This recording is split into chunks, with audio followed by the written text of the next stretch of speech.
Saturday real estate weekend roundup. We're going to tell you the facts, the figures, and the feelings around the grounds with Billy and Glenn. Stay tuned.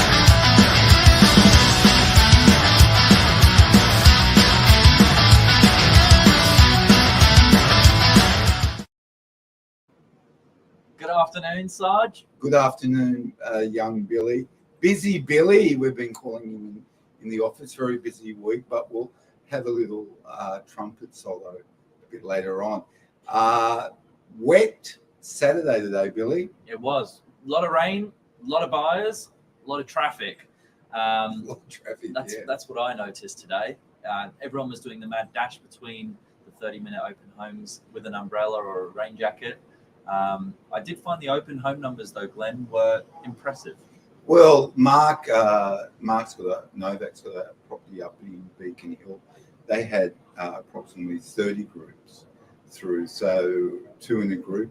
They came 2 by 2, Noah's Ark style. Yeah. And you know, would have been 60 people through an entry-level home in Beacon Hill. Yeah.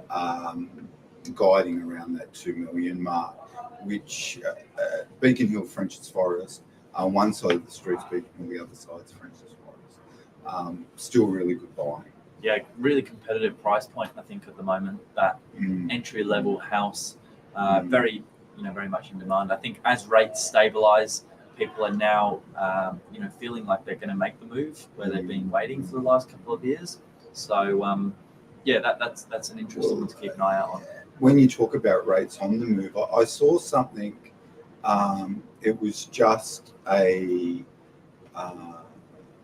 Instagram, and it was a discussion an influencer was having with a guy in finance, and he was basically saying, you know, if people can't afford property now as the market's contracted, when interest rates drop, you know, the prices won't drop.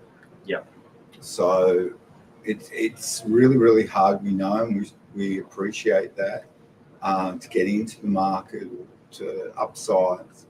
However, if it's hard now, when the market takes off again, which it will, eventually will be. Before we get to listing of the week, Glenn, did you have any mic drop moments? Luke Maroney's asking. Mic drop moments. This week, no, this week was a fairly. Look, we had a couple of sales this week. I thought that were really good, and we'll get to that in a minute. I don't want to run ahead of schedule. Okay. So, favourite listings of the week, Billy. We'll get to my mic drop moment in a minute, Luke. Hang in there. Favorite listing of the week was, well, probably the one that we sold 24 hours after. A big 2-bedroom apartment. And the reason I love this story so much is I was promising a buyer that missed out on another property with us that give me 2 weeks and I'll find you a dream home. And we came good on that promise. It took them through by appointment, and we had an offer in by the next day and pretty much ready to exchange. Yeah, so that would be a mic drop moment. But what it also shows is real estate's not about short pants with no socks, and it's not about driving around in luxury cars and 1,000 views on your Instagram. It's about matching buyers to homes that match their criteria, and then getting them to pay a price that the owner feels, look, I'm happy to sell it for. So that, if we unpack that sale a little bit, and there probably is a mic drop moment, that Billy had these buyers on the property. We sold circa 1.2 million. Yeah. We ran maybe 3 weeks on that property. We had multiple offers. Their offer, unfortunately, and their terms weren't the best for our owner, and they decided to go with another buyer. But because that was a very transparent process, and the transparency is based on the level of communication Billy offered to everyone, we kept the buyer. We didn't burn the buyer. The buyer didn't have hard feelings. They understood that, there were some parts of their terms they wanted a longer settlement that just didn't work with this owner. And we saw the property on Monday, as we see all new properties on Monday. And by Tuesday, Billy had them through the property. And by Friday, he had an unconditional sale, not at 1.2 million, Billy, at 1.4. 1.4. So big upgrade on property. I think these guys are going to hugely benefit and appreciate the next price point that they've moved into. Being nice and close to shops, ground floor, 2 amazing courtyards on the front and back of the property.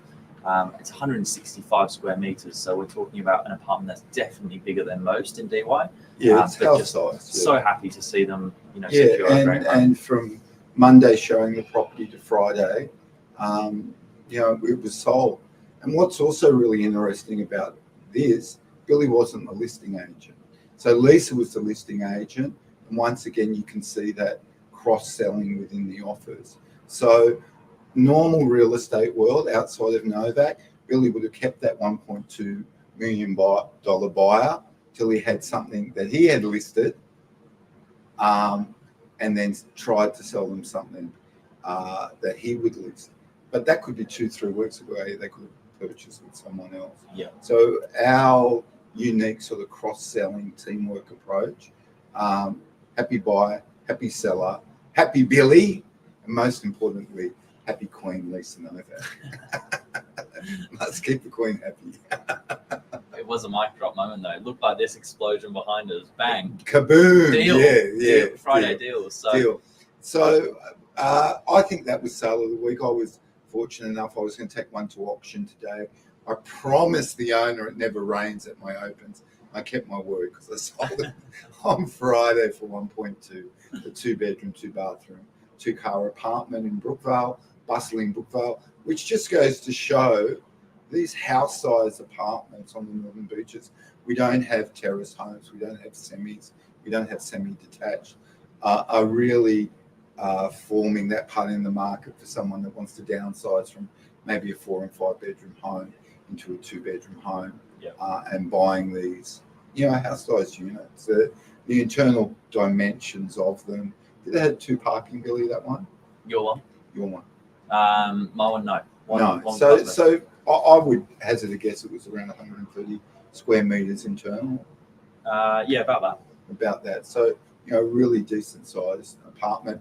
If you're not sort of across what size of the apartment, your old red brick, brown brick, blonde brick, double brick, 2-bedroom apartments that most of us either rent when we're young or buy when we're young, they're around 65 square meters internal. So this is about double the size. Yeah, no, it was a good property, good result. What was your favourite sale of the week? Your one? No, look, Zinning Xanthony. Don't call her Anthony. Call us Anthony. Call us Anthony. Anthony with the Z. Xanthony, she, once again, database sale, 1.1, 500. Monday we saw the property for sale. The painter was in there. All the downlights were down. You could hit your head on them. He was painting the ceilings, painting the property. And by Friday, it went under contract for a record price in that block. Yeah, great result. Well okay, so with 13 interest rate rises, we're still getting record prices. So that block is about, would it be 12 years old, Billy? So plenty of transactions in there. Built in 2014. 2014. Okay, Ken. Heaps of transactions in there, and this has been a block record. Yeah. Once again, I think it was someone that missed out on something else with us, kept the buyer close to our heart, and then found them a new property. Vendor didn't have to pay any marketing costs. People will often say, you don't market it, you don't get the highest price, you don't get 100% of the buyers, you don't get 100% of the price. With units and apartments in DYs, we're pretty sure what is a good price. There's about 11,000 of them, so we can really work out through the volume of sales what's a good price and what's not. Yeah. rental market update. Drum roll, please. I had some great feedback from the team. Sienna's done a wonderful job helping the landlords and tenants of the Northern Beaches. I did see a couple of gifts. Yeah. She is a beautiful young lady, and I say that like Uncle Arthur from the Comedy Company. Some of the old people will know that he was sort of everyone's uncle. But yeah, she's a beautiful young girl, so that might have a long way to go. Why she's getting so every week getting gifts and flowers and chocolates and that, but she's finding properties for families that can't find anything, which is a great service. Mental rentals hasn't been so mental. There's been a little bit of movement with tenants moving back in with family or purchasing property, and some people moving back overseas. So it's opened up a little bit, and I think there's a bit of development in the next 5 years in DY. We won't see rents go down, but we might see a few more properties on the market. It's a bit more trickle in. Yep. And the barbecue bits topic of the show. Yes. Glenn, the buyers are asking me, we had a cash rate hold in the month, I should say in the week. What do you think rates are going to do next time the RBA meets? Are they really asking you that, Billy? And not asking you anything else? No? They're just saying, oh, Billy, what are the cash rates doing? That's what they want to know, Glenn. Okay. I want to know a lot of other things, Billy, but I'll ask those questions later. And you'll give the answers. No, look, it's a little bit divided what will happen. You can read 50 articles and 25 will say they're going up and 25 will say they're going down. I think they'll hold to the end of the year. I was a bit bullish and thought they may come down. But I think the Reserve Bank meets a bit less now, so that they can have longer between deliberations and they can have more data between deliberations. They're also meeting in a different format, which basically says to me they're going to be ultra cautious and conservative. You've got to remember, the governor of the Reserve Bank came out and said there'd be no cash rates rises till 2025, and he was wrong. And some say he resigned, others say he was pushed. So no one in the Reserve Bank wants to have to resign. So I think they'll be very cautious. I would be surprised if they go up, but I wouldn't be surprised if they just hold. Yeah. Okay. And what are you thinking, Billy? I think a hold we'll see as well. There's different numbers that everyone's measuring. Tax cuts are coming in. Inflation's there. So there's more than just one metric to this. Stay tuned. Well, Zach's from Shaw Finance, who gives us a report around 6:30 every Monday, week on, week in, week out. He's factoring in a hold, and he's a pretty good bet. Well, I did see his message this morning. Rates as low as 5.79% in the marketplace at the moment. I haven't seen much under 6%, to be honest. So that's pretty good to see it at 5 something. Well, that's part of the barbecue bits. A lot of us we're sort of very loyal to our lender, Whether we get the same loyalty if we started defaulting is another question, but we're very loyal to our lender. I always think that a chat with a broker is really, really important to see whether that loyalty could be tested. Most of the big banks have a division, as large as people signing up new loans. They have a division of people that are either churning people from another bank, so taking someone else for another bank, or stopping you going to another bank. So it's always good to find out what the best rate is and ask your bank to match it, because it's they're like us. We want to keep good tenants, good customers. They want to keep good payers. So if you're a good payer, they'll probably be a bit more flexible with the rate. So always ask. If you don't ask, you don't get. Yeah, we've seen some big savings from clients that have just put the question out there. Yeah. And it's not even them having to ask the question. They just ask their broker to do it for them. Yeah, look, a really good thing is sometimes just to ask the bank, what's my payout figure? You know, what would it cost to break my loan and go elsewhere? And their first question would be why. Yeah. And then you just have to politely say, I've got a better deal somewhere else. Yeah. But make sure you're a good payer. They might say go. Billy, the question I always want to ask is, Billy, what is Billy doing tonight? For the weekend ahead, quite a low-key evening. Nothing on the list. And tomorrow we've got a couple of Sunday specials, but also Mother's Day. Mother's Day, yeah, beautiful day out there for all the mothers or everyone that has a motherly role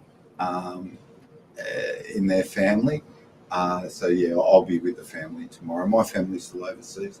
I get back on Wednesday, but I'll be with my 90-year-old mother. Well, she's 89-year-old mother tomorrow at the Great DY Pub. Lovely. We'll enjoy.